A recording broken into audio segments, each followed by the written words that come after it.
notre parti a voulu faire la mise au point qui est la suivante. D'emblée, nous aimerions vous dire que l'UDPS, notre parti, n'est pas concerné par les problèmes de dédoublement des partis politiques. Seul et unique problème que notre parti avait, c'est celui de la succession du président Étienne Tshisekedi, d'heureuse mémoire, qui nous a quittés le 1er février 2017 et qui a laissé vacant le poste de président du parti.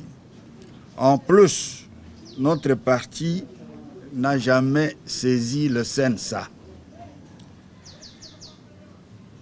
En examinant cette décision du CENSA, nous faisons les observations suivantes. Primo, du point de vue de la forme, les documents publiés par le CENSA s'illustrent par son illisibilité car il y prend à la fois la forme d'un procès verbal, d'un compte rendu et d'une décision.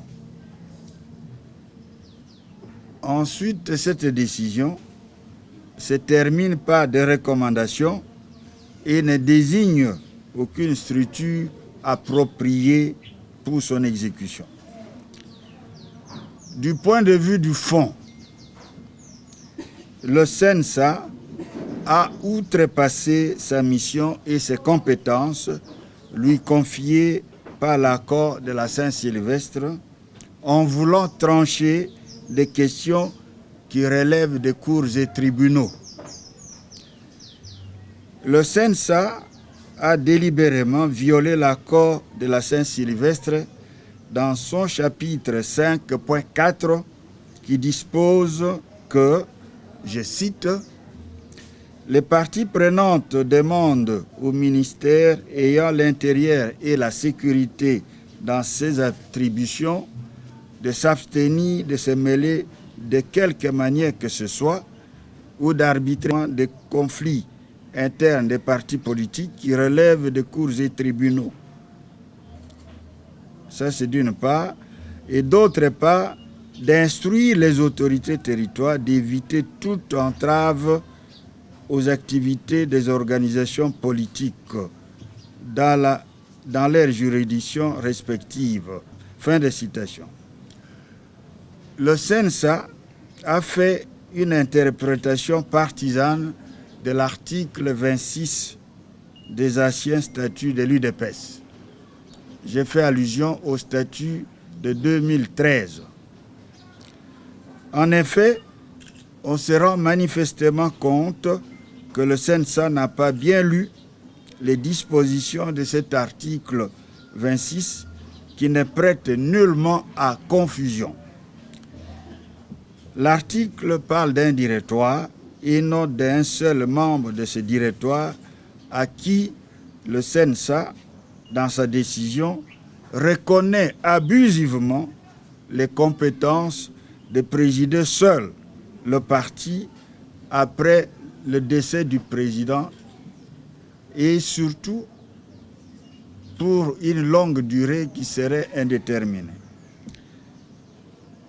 Le CENSA est silencieux sur la durée de 30 jours.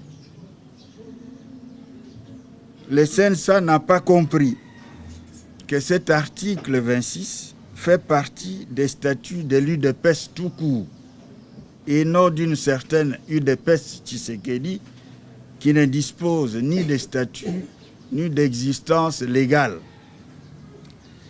En recommandant dans sa décision au vice-premier ministre, ministre de l'Intérieur et Sécurité, de retenir la dénomination UDPS Tshisekedi au groupe de Jean-Marc Kabound, cela est tout simplement une blague de mauvais goût dans la mesure où ce parti est un fantôme.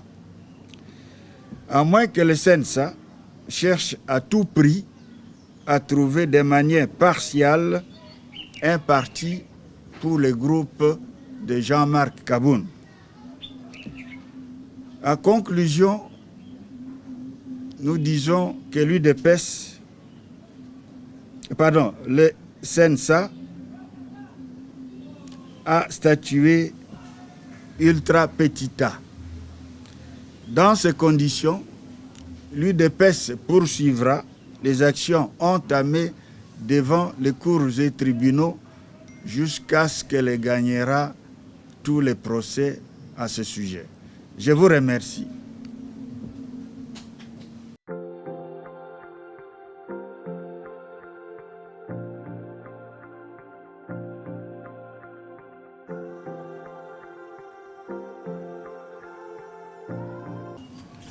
Apportant plainte contre M. Jean-Marc Kaboun, qui s'est autoproclamé président intérimaire. En d'autres termes, sa décision de convocation de ce congrès extraordinaire est une décision illégale et une décision qui annule la légalité de ce congrès auquel vous faites allusion. Pour nous, nous estimons que toutes les décisions qui sortiront de ce congrès seront de nuls et de nuls effets.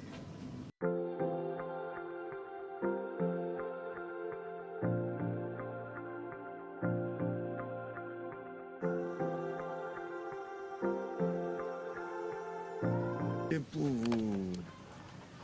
pour clarifier les circonstances dans lesquelles j'ai eu à acquérir cette nationalité. En 2009, je revenais d'un voyage en Amérique du Sud. Je me présente à la police des frontières, qu'on appelle généralement l'immigration. Cette police des frontières saisit mon passeport congolais qui avait encore une validité d'au moins 2 ans. À ma demande de savoir pourquoi mon passeport est retenu, on m'a brandi la lettre du ministre des Affaires étrangères congolais qui demandait à ce que tous les passeports congolais qui n'étaient plus biométriques ou semi-biométriques devraient être saisis aux frontières. Évidemment, mon passeport était saisi. Je devenais sans titre de voyage et je suis resté presque 8 mois sans savoir voyager. Moi qui avais des enseignements au Congo, il y avait d'autres voyages personnels et même on devait faire une tournée avec le président Tshisekedi qui se trouvait en Europe, vous pouvez vérifier à ce moment-là. Étant donné la longue attente de ce passeport qui faisait penser à d'autres hypothèses que vous pouvez deviner, eh bien, je me suis adressé au député bourgmestre de ma commune pour avoir le passeport belge comme titre de voyage. Évidemment, on n'a pas le passeport si on n'a pas la nationalité. C'est la raison pour laquelle on m'a accordé ce titre de voyage et la nationalité. Je vous informe d'emblée que je n'ai jamais eu de problème de séjour en Belgique ou ailleurs où j'ai déjà été. Donc, ce titre m'a été accordé à titre gracieux à cause de mon honorabilité et on m'a donné ce passeport en octobre, c'est en octobre 2010. J'ai gardé ce passeport qui me permettait de me déplacer et pour votre mémoire, j'ai eu à voyager avec le président Tshisekedi dans les pays scandinaves et au Canada. Ça me permet de bouger avec lui parce que j'avais mon passeport.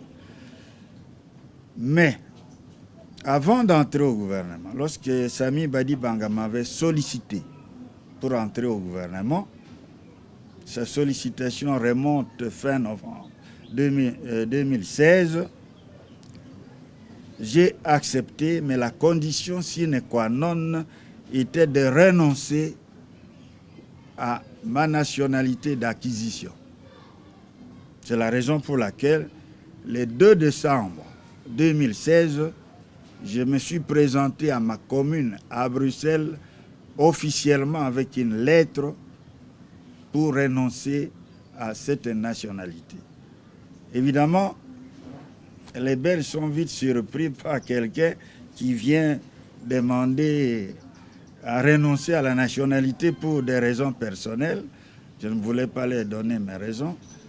Ils ont pris le dossier à l'étude, ce qu'ils ont fait en me répondant au début janvier 2017.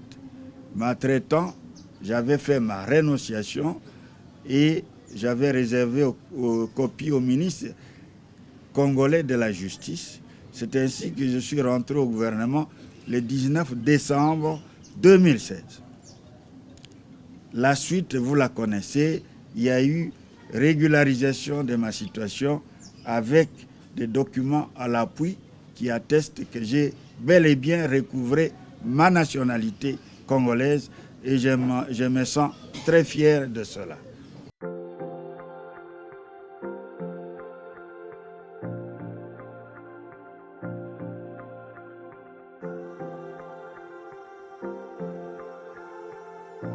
Le Premier ministre se porte bien. C'est vrai qu'après plus de 11 mois de travail intensif à la primature, il avait demandé au chef de l'État de l'autoriser à aller faire un check-up, dont bien sûr un examen des yeux.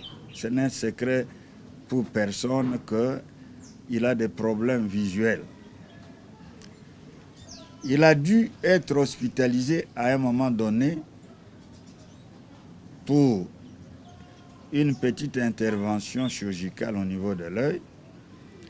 Il en est sorti, mais à la suite, contrairement à ce que dit Jeune Afrique, il avait demandé de lui-même, puisqu'il estimait qu'il avait subi une chirurgie délicate, il avait demandé de lui-même de prolonger son séjour. Et un jour, lors d'une promenade dans l'arrondissement où il habite, il a eu une petite douleur qui l'a amené à se faire examiner d'urgence dans un hôpital du coin.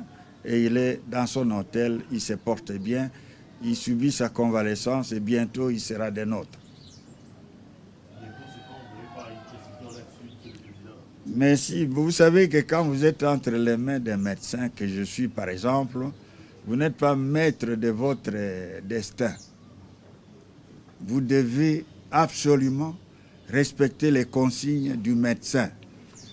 Nous déplorons un décès à l'UDPS à cause de ce non-respect des délais et des rendez-vous.